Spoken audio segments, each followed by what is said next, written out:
Hello and welcome to today's video. Today we're going to be testing out the Gaahleri Mobius airbrush with its 0.2mm needle and nozzle. Now this is a very nice airbrush from what I can make out just by the looks of the packaging on the back there, as well as what I've seen on their website. Now within there you get a full breakdown of each part of the airbrush, which is a fantastic touch. I really love that little schematic that we've got there.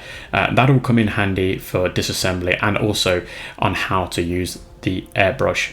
There's also a warranty card in there and just a little statement as to what happens with the airbrush, and then as you would understand there's a quick start guide.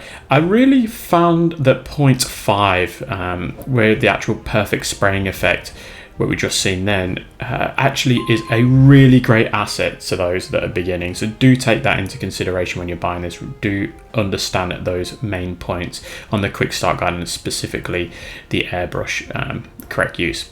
Now there is some spare O-rings in there, and that's obviously due to if you're using certain chemicals and stuff. And we've also got a lubricant for the trigger mechanism, which is also again a really nice touch. This is the first time I've got an airbrush that's come with a lubricant.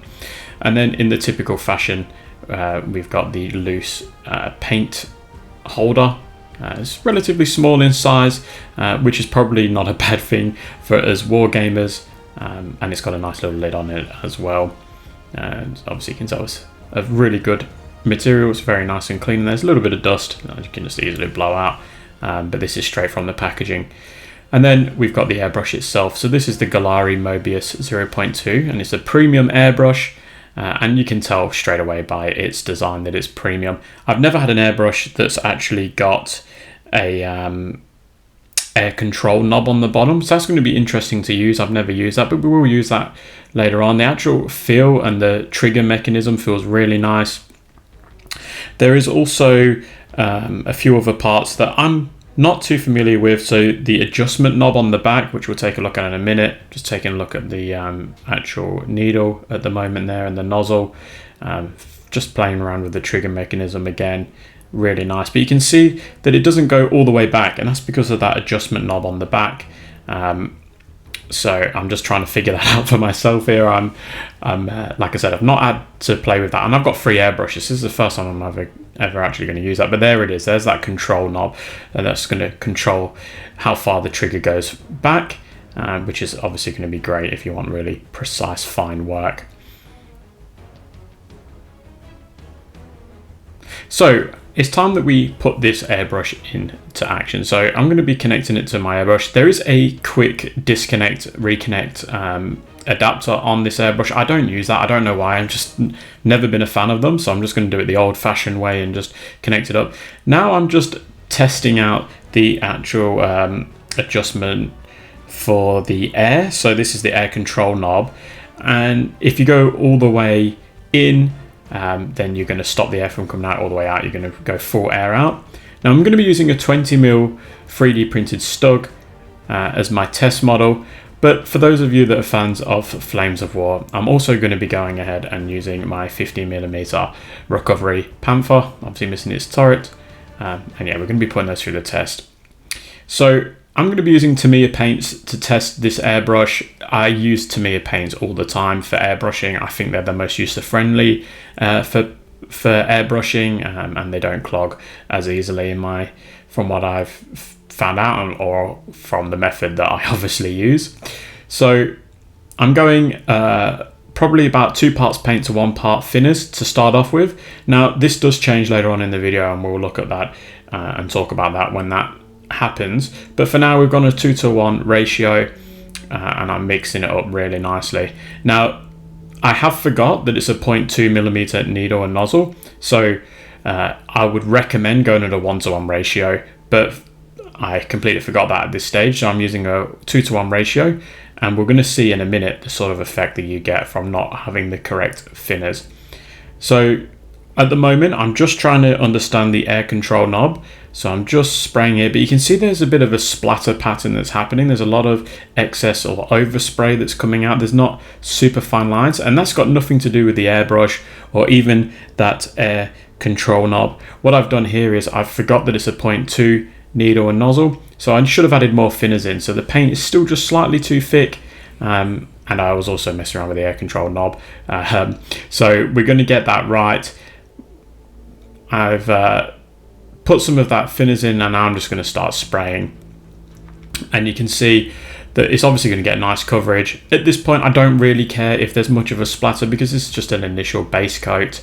But the feel of it is the most important part now, because if you're going to be doing a lot of airbrushing, then you want to make sure that you know, you've got a comfortable airbrush, and this airbrush is very comfortable indeed. Very nice to use. Sprays really nicely, and it feels good on the hand. So we're going to be seeing the intricate side of the airbrushing in a little while, but for now you can just see that as a generic sort of airbrush, it's working really well. You don't want to be using this for this type of work, just a base coat, because it's a small needle anyway. But these are small scale models, so it doesn't really matter. But I wouldn't recommend using a 0.2 for a small scale stuff. Now, I do like to clean up my airbrush after each paint, which is a really good practice. So I was just taking off the nozzle there, just see how easy it was, and it was very easy. I've just added some thinners. I'm just going to be just testing out how well the paint comes out with some more thinners added to it, even though I'm cleaning up. So I'm adding lots of thinners to clean this airbrush up, and you can see that I've done that a couple of times, and then I'm coming back and I'm just doing the same method where I'm blocking the head there, and I'm just letting the bubbles blow all up inside there and get any of the excess paint off. And here I'm just testing to make sure all the paint's out, which it is. So now we want to do some intricate work. So I'm going to be going with a green color, again from Tamiya. This time I've gone at a 1-to-1 ratio in terms of paint to thinners, and you're going to be able to see straight away, look at that, there is no splatter there. I'm messing around, just seeing how much can I mess with this before there's a bit of a an issue. And you can get some really nice fine lines. These are super fine lines that you can get here just by controlling the air. I didn't really do too much of this, to be completely honest, even though I'm messing around with it a lot here. I let the compressor do the work, so I've just set it at 15 psi or 1 bar, and I'm just going to let the compressor do the work now, because realistically that's just the way I'm used to doing it, and I haven't really had too much experience going with, you know, using the actual knob on the airbrush. And I've added a little bit more thinners in there because I wanted it to be super fine, and just to really test it out.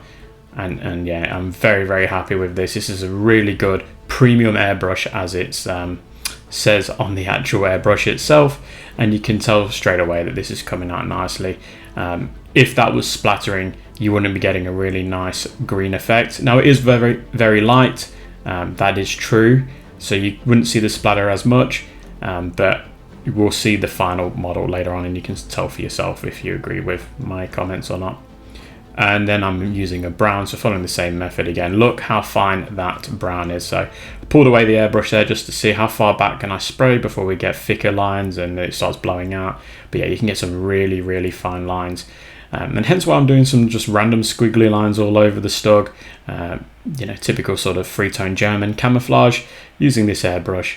And yeah, this is my 4th airbrush in my collection, and I can tell you, just from the 2 vehicles that I've brushed, this is going to be a main starter when I'm painting German camouflage. So it's really, really good stuff. And here we've got the Flames of War Panther with some smaller lines, and they're just coming out really, really well. So again, guys, Tamiya paint is the way to go. This is what I would really recommend for new starters for airbrushing. If you're watching this and you're new to airbrushing, or you're considering the Gaahleri airbrush range, try it with Tamiya.